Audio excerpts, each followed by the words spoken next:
Namaskar. My name is Dr. Avadhesh Khare. In this episode of EduVenture, we shall discuss about an important topic of education system, talent management in educational institutions. I will start my presentation through a story. Good old lessons in talent management and teamwork can be learned from the tortoise and hare story. Tortoise can be considered as a senior faculty with a lot of experience but low energy level. Here is a young faculty with little experience but high energy level. Once upon a time, a tortoise and a hare had an argument about who is first, who is a better teacher. They decided to settle the argument with a race. They agreed on a route, a common course to teach, and started off race, teaching similar course. The hare shot off ahead and ran briskly for some time. Then, seeing that he was far ahead of the tortoise in completing the course, he thought he would sit under a tree for some time and relax before continuing the race. He sat under the tree and soon fell asleep. The tortoise, moving slow but steady, overtook him and soon finished the race, emerging as the undisputed champion. The hare woke up and realized that he had lost the race, and the tortoise has completed the course. So the moral of the story is that slow and steady wins the race. This is the version of the story that we have all grown up with. The story continues.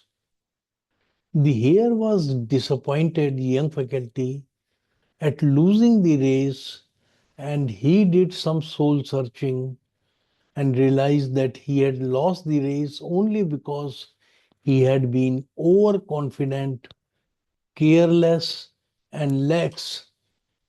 If he had not taken things for granted, there is no way the tortoise could have beaten him. So he challenged the tortoise once again for another race. The tortoise naturally agreed. This time, the hare went off all out and ran without stopping from start to finish. He won by several miles. So the moral of the story is fast and consistent will always beat the slow and steady. If you have two teachers in your university, one slow, methodical, and reliable, and the other fast and still reliable, the second chap will consistently climb the academic level sooner than the other chap. So it's good to be slow and steady, but it is better to be fast and reliable. The story continues, it doesn't end here. The tortoise did some thinking this time and realized that there is no way he can beat the hare in this race the way it was currently formatted. So he thought for a while and then challenged the hare to another race, but on a slightly different route. Strategic changes in the course which they have taught. The hare agreed. They started off in keeping with his self-style self-made commitment to be consistently fast, and the hare took off and ran at top speed until he came to a broad river. The finishing line was a couple of kilometers on the other side of the river. The hare sat there, wondering what to do. In the meantime, the tortoise trundled along, got into the river, swam to the opposite bank, continued walking, and finished the race.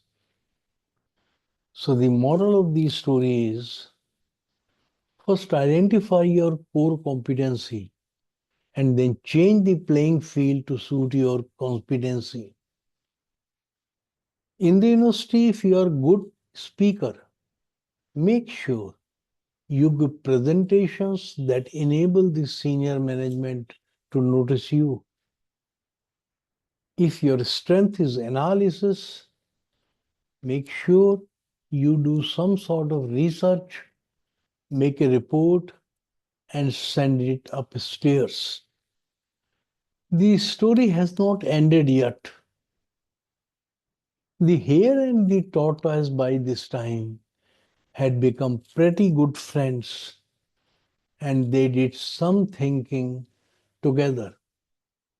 Both realized that the last race could have been run in a much better way. So they decided to do the race, but to run as a team this time. They started off, and this time the hare carried the tortoise on his back till the river bank. Then the tortoise took over and swam across the river, hare on his back. On the opposite bank, the hare again carried the tortoise, and they reached the finishing line together. They both felt a greater sense of satisfaction. So, the moral of this story is it's good to be individually brilliant and to have a strong core competencies. But unless you are able to work in a team and harness each other's core competencies, you will always perform below par at some situation at which you will do poorly and someone else will do better. Teamwork is mainly about situational leadership, letting the person with the relevant core competency for a situation take over the leadership. There are more lessons to be learned from this story. Note that neither the junior faculty hare nor the senior faculty tortoise gave up after failure. In life, when faced with failure, sometimes it is appropriate to work harder and put in more efforts. Sometimes it is appropriate to change the strategy and try something different. And sometimes it is appropriate to do the both. The hare and the tortoise also learnt another vital lesson. When we stop competing against each other and instead start competing against the situation, we perform far better. To summarize, never give up when faced with failure. Fast and consistent will always beat the slow and steady. Work to your core competencies. Compete against situation and not against each other. Pooling resources and working as a faculty team will always beat the individual performers. So let us work together as a team of teachers and see what we can do. So as a team leader, if you are a senior teacher, What should you do? Remember, teaching is too complex and too important a profession to let people do it without any training or experience. Good teachers are made, not born. Teaching is all about transmission of old knowledge, discovery of new knowledge, development of wisdom in the use of knowledge. So, some innovative practices in the department, institution, or the university we can follow. We need to focus on professional development of faculty. This is most important.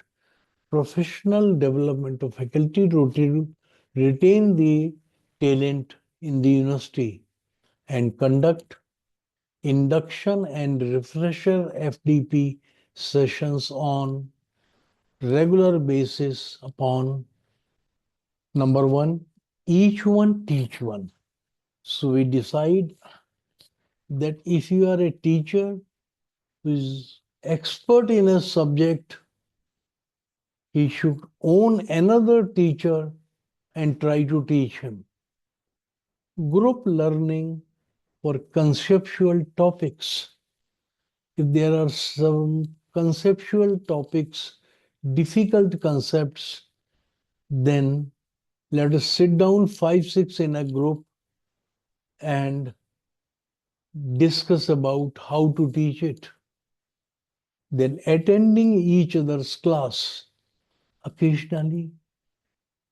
If somebody is teaching a difficult point, let us try to attend his class and learn from him. Group learning on the use of information and communication technology facilities. Then regular faculty seminars on a regular basis, at least once in a semester. Then group learning by denying a fact. Suppose there is some fact, you deny it and let others prove that it is true. This is a very good technique of learning the topic. Ongoing in-house research activities. The faculty members are involved in research. Let us have once in a semester or once in a year, 2 semesters, this activity, one day in-house seminar on research work the individual research a faculty member is doing. Changing the subject after 2, 3 years. Let us have a club innovation in which we talk about the new and innovative methods of teaching in the group. Then we discuss attributes of a good teacher, how to design the assessment material that is question paper.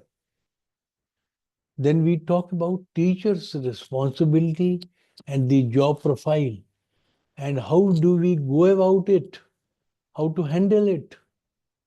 Then teaching pedagogy and soft skill required in the class.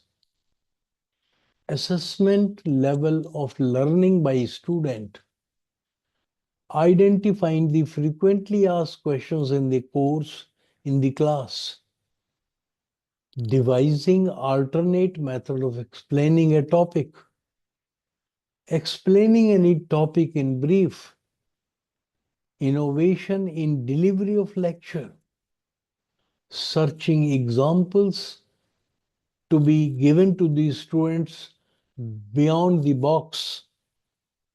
Using analogy with nature to improve the quality of teaching.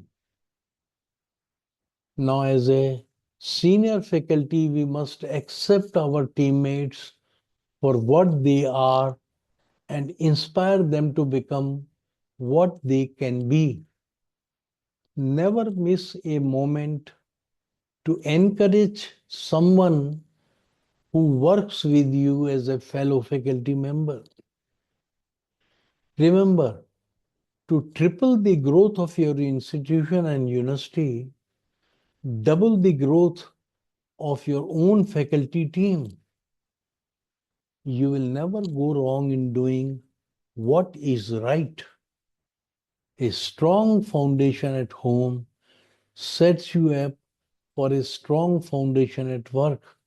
So be comfortable at home and come to the university without any load. Small daily insignificant improvements lead to staggering achievements over a period of time. Treat people well on your way up, and they will treat you well on your way down. The things that are hardest to do are often the things that are best to do. Remember, the less you are like others, the less others will like you.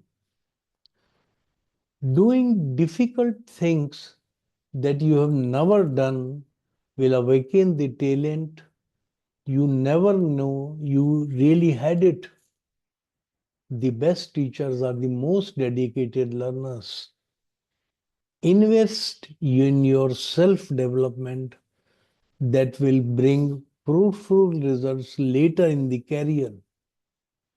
Nothing feels like success because when you are at the top, it's so easy to stop doing the very things that brought you at the top.